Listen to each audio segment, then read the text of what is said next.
pembahasan nomor 3, yaitu penerapan teori prinsipal agen dalam penganggaran. Sebelum mengetahui penerapan teori prinsipal agen, kita perlu tahu pengertian teori prinsipal agen. Teori prinsipal agen adalah teori yang menjelaskan hubungan prinsipal dan agen di mana salah satu pihak sebagai prinsipal membuat suatu kontrak baik secara implisit maupun eksplisit dengan pihak lain sebagai agen, dengan harapan bahwa agen akan bertindak melakukan pekerjaan seperti yang diinginkan oleh prinsipal. Next. Penerapan teori prinsipal agen dalam penganggaran dapat dilihat melalui dua hubungan. Yang pertama, hubungan antara eksekutif dan legislatif. Berdasarkan teori prinsipal agen, eksekutif sebagai agen dan legislatif sebagai prinsipal. Hubungan keduanya terlihat dalam konteks penyusunan anggaran di mana usulan yang diajukan oleh eksekutif memiliki muatan untuk mengutamakan kepentingan eksekutif. Eksekutif mengajukan anggaran yang dapat memperbesar anggarannya baik dari segi finansial maupun non-finansial. Selain itu, anggaran juga dipergunakan oleh legislatif untuk memenuhi self-interest-nya yang pada akhirnya keunggulan informasi yang dimiliki oleh eksekutif dipergunakan untuk menyusun rancangan anggaran akan berhadapan dengan keunggulan kekuasaan yang dimiliki oleh legislatif. Hubungan yang kedua adalah hubungan antara legislatif dan publik. Berdasarkan teori prinsipal agen, legislatif sebagai agen dan publik sebagai prinsipal. Hubungan keduanya terlihat dalam pembuatan kebijakan di mana hubungan prinsipal agen yang terjadi antara pemilih voters dan legislatif pada dasarnya menunjukkan bagaimana voters memiliki politisi untuk membuat keputusan-keputusan tentang belanja publik untuk mereka dan mereka memberikan dana membayar pajak. Ketika legislatif kemudian terlibat dalam pembuatan keputusan atas pengalokasian belanja dalam anggaran, maka mereka diharapkan mewakili kepentingan atau preferensi prinsipal atau pemilihnya. Next. Contoh kasus penerapannya, di Indonesia dalam proses penyusunan anggaran melibatkan dua pihak, yaitu eksekutif dan legislatif, masing-masing melalui tim atau panitia anggaran.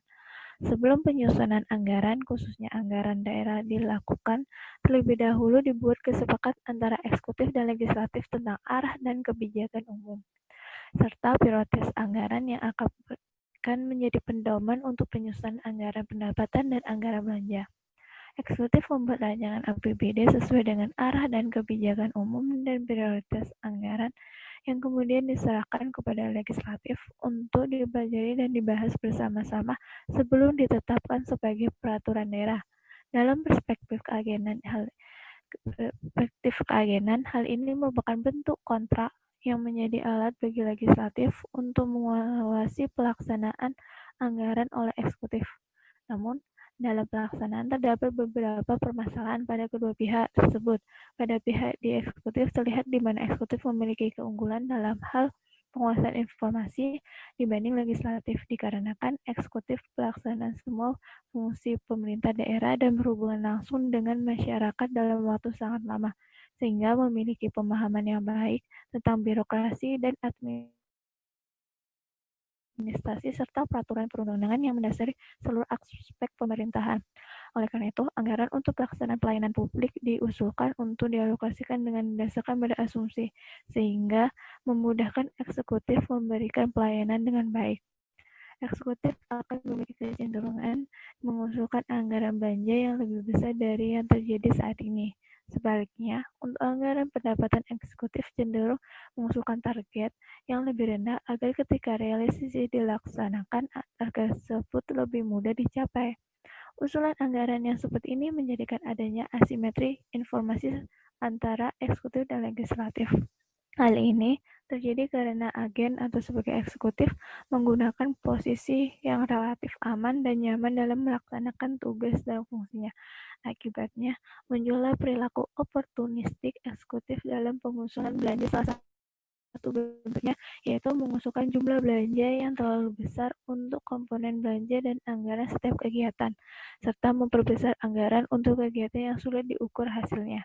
Sedangkan pihak legislatif terdapat masalah, yaitu munculnya perilaku oportunistik legislatif. Perilaku oportunistik legislatif ini dapat terjadi pada dua posisi, yaitu sebagai prinsipal dan juga sebagai agen. Sebagai prinsipal bagi eksekutif, legislatif dapat merealisasikan kepentingan dengan membuat kebijakan seolah-olah merupakan kesepakatan di antara kedua pihak, tetapi menguntungkan legislatif dalam jangka panjang baik secara individual maupun institusional. Melalui discretionary power yang dimiliki, legislatif dapat mengusulkan kebijakan yang sulit ditolak oleh eksekutif, meskipun usulan tersebut tidak berhubungan langsung dengan pelayanan publik dan fungsi legislatif. Sebagai agen bagi publik, perilaku oportunistik legislatif lebih kelihatan jelas dalam penganggaran. Legislatif semestinya membela kepentingan pemilihnya dengan mengakomodasi kebutuhan publik dalam anggaran. Usulan kegiatan yang akan dibiayai dengan anggaran seharusnya didasarkan pada permasalahan dan kebutuhan masyarakat yang teridentifikasi ketika legislatif turun ke lapangan melakukan penjaringan aspirasi masyarakat. Ada dua kondisi yang dimanfaatkan oleh eksekutif untuk merealisasi perilaku oportunistiknya dalam proses penyusunan anggaran. Yang pertama, secara eksplisit berhubungan dengan anggaran legislatif, dan yang kedua melalui anggaran untuk pelayanan publik dalam bentuk titipan. Pada kondisi pertama, legislatif mengusulkan anggaran yang meningkatkan penghasilan sehingga dapat memenuhi self-interest-nya dalam jangka pendek. Hal ini memunculkan political corruption atas anggaran. Sementara pada kondisi kedua, self-interest dalam jangka panjang ingin dicapai. Usulan anggaran yang diperjuangkan yaitu yang mengharumkan nama politisi di wilayah tertentu sehingga cenderung pada usulan yang hasilnya kelihatan jelas oleh masyarakat. Akibatnya, pembangunan cenderung di daerah ialah wilayah pemilihan politisi yang powerful di legislatif. Untuk pokok bahasan selanjutnya akan dipresentasikan oleh rekan saya. Oke, poin yang keempat adalah hambatan dan kelemahan. Konsekuensi logis dari sebuah teori, karena teori ini dibuat oleh manusia, adalah adanya hambatan. Pastinya setiap hal itu memiliki hambatan. Lalu apa sih hambatan ini? Hambatan itu adalah segala hal atau usaha yang dapat melemahkan atau menghalangi. Dalam hal ini kaitannya dengan proses principal agent, karena kita membahas tentang principal agent. Saya mengambil teori atau pendapat dari Eisenhower tentang sifat dasar manusia yang dapat mempengaruhi atau dalam hal ini dapat menghambat proses principal agent itu sendiri. Yang pertama adalah manusia pada umumnya mementingkan diri sendiri. Kita tahu bahwa dalam proses konstelasi politik itu banyak sekali kepentingan-kepentingan yang sepertinya kita tahu secara jelas bahwa pemerintah itu seakan-akan tidak pro rakyat atau tidak mementingkan kepentingan rakyat dalam pembuatan APBN-nya. Contohnya adalah adanya tarik ulur dalam hal pembuatan kebijakan, di mana di sini eksekutif memposisikan dirinya sebagai agen dan legislatif memposisikan sebagai prinsipal. Mereka merasa memiliki yang satu agen, memiliki informasi yang dibutuhkan dalam pembuatan kebijakan. Di sisi lain legislatif juga memiliki kekuasaan dalam proses pelegalan dari APBN itu sendiri, sehingga adanya self interest atau kepentingan mementingkan diri sendiri dari antar institusi ini membuat atau menghambat proses dari pembentukan kebijakan itu. Yang selanjutnya adalah manusia memiliki daya pikir yang terbatas atau mengenai persepsi di masa mendatang atau bounded rationality. Di sini saya mengutip sebuah pernyataan dari Herbert Simon atau peraih Nobel Ekonomi pada 1978 menyatakan bahwa kemampuan kognitif manusia yang terbatas dalam mengolah informasi ini menyebabkan proses penyusunan anggaran atau penyusunan suatu kebijakan kaitannya dengan agenda politik ini menjadi pengambilannya itu secara instan atau manusia itu lebih memilih jalan yang tidak susah atau tidak mau susah intinya karena adanya batasan ini. Contohnya adalah hal ini adalah contoh kaitannya dengan APBN adalah hal ini adalah dalam proses penyusunan APBN tidak adanya tidak dapatnya pemerintah eksekutif maupun legislatif. Legislatif sebagai penanggung jawab terhadap rakyat. Atau di sini kaitannya dengan legislatif sebagai agen, di mana masyarakat sebagai prinsipal memberikan amanah kepada DPR untuk dapat mengakomodasi aspirasi mereka. Namun pada kenyataannya, karena adanya rasional bounded atau rationality bounded ini, pemerintah hanya mengambil kebijakan yang mengambil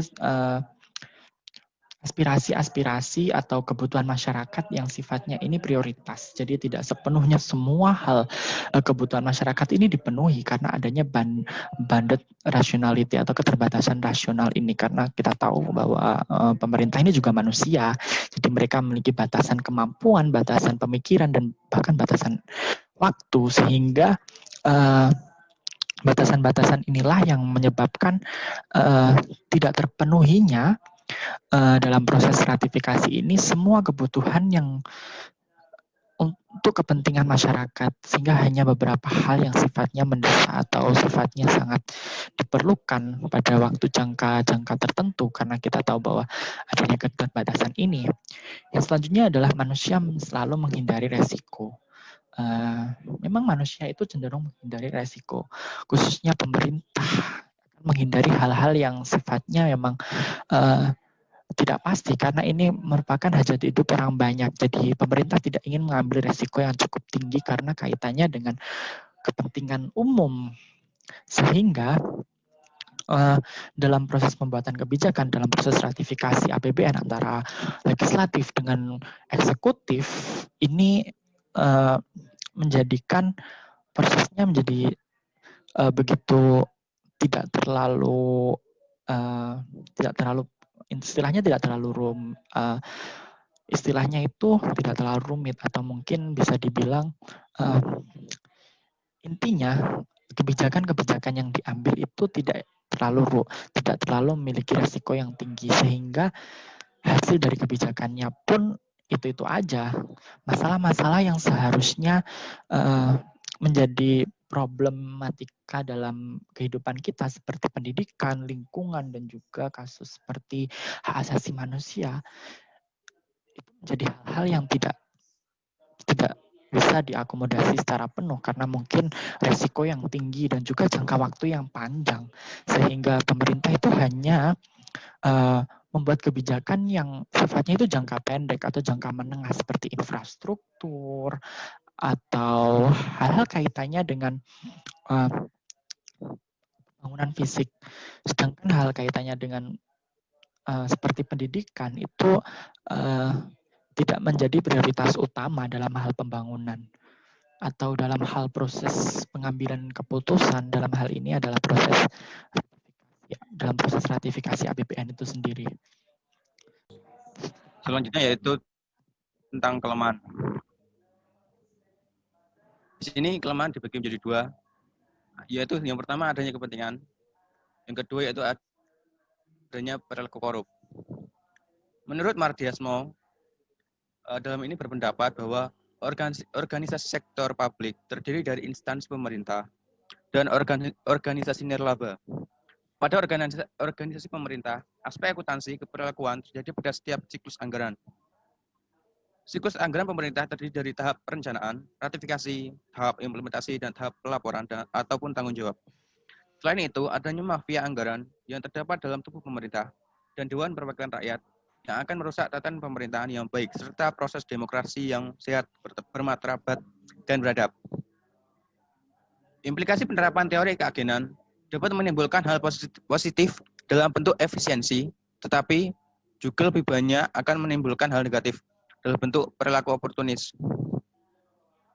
Mengingat pihak agensi memiliki informasi yang keuangan yang lebih daripada pihak prinsipal. Sedangkan dari pihak prinsipal sendiri memanfaatkan kepentingan pribadi ataupun golongan karena memiliki keunggulan kekuasaan. Masalah keagenan yang timbul dari kalangan eksekutif cenderung memaksimalkan utility dalam pembuatan ataupun penyusunan anggaran karena memiliki keunggulan informasi tersebut. Akibatnya, eksekutif cenderung melakukan budgetary slack.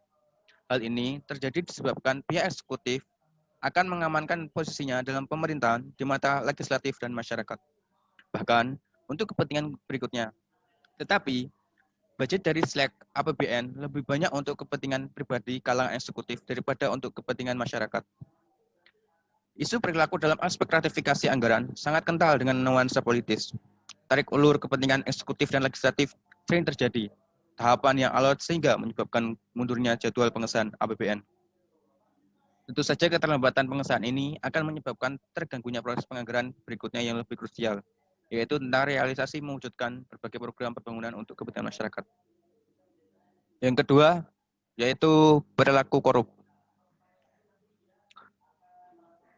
Adanya discretion power akan menimbulkan pelanggaran atas kontrak keagenan, dan karenanya dapat diprediksi bahwa semakin besar discretion power yang dimiliki legislatif, maka semakin besar pula kecenderungan mereka mengutamakan kepentingan pribadinya. Alokasi sumber daya dalam anggaran mengalami distorsi ketika politisi berperilaku korup. Perilaku korup ini terkait dengan peluang untuk mendapatkan keuntungan pribadi pada proyek-proyek yang akan dibiayai dengan anggaran, yakni pengalokasian akan lebih banyak untuk proyek-proyek yang mudah dikorupsi. Mengingat korupsi dalam dunia pemerintahan ini dapat terjadi di semua level, dari level politis sampai ke administratif. Di sini saya mengambil pendapat dari Mauro. Mauro sendiri berpendapat bahwa teori ekonomi dan common sense menunjukkan bahwa jenis-jenis belanja pemerintahan membuka peluang untuk kesempatan yang menguntungkan seperti isu-isu penting dalam pengalokasian sumber daya ke dalam belanja publik. Hal ini pemilihan barang ataupun pelayanan untuk program-program yang sulit untuk dimonitor orang lain. Contohnya, belanja untuk barang-barang yang khusus dan berteknologi tinggi merupakan contoh belanja yang mudah dikorupsi karena tidak banyak ataupun belum ada orang yang memahami barang-barang tersebut. Sekian presentasi dari kami.